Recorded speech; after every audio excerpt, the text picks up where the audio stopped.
¿Qué tal, gente? ¿Cómo les va?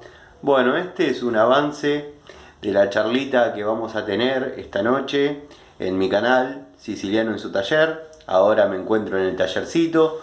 Estuve acomodando un poco, pueden ver ahí arriba la estantería que confeccioné hace más de 30 años. Así que bueno, estuve seleccionando algunas cosas que van a quedar eh, a modo recuerdo, muchos repuestos de los motores Minarelli, de los cuales saben soy fanático, algunas cosas de Morini también, allá mi caja antológica restaurada, y bueno, fusioné dos etapas de mi vida en un solo lugar.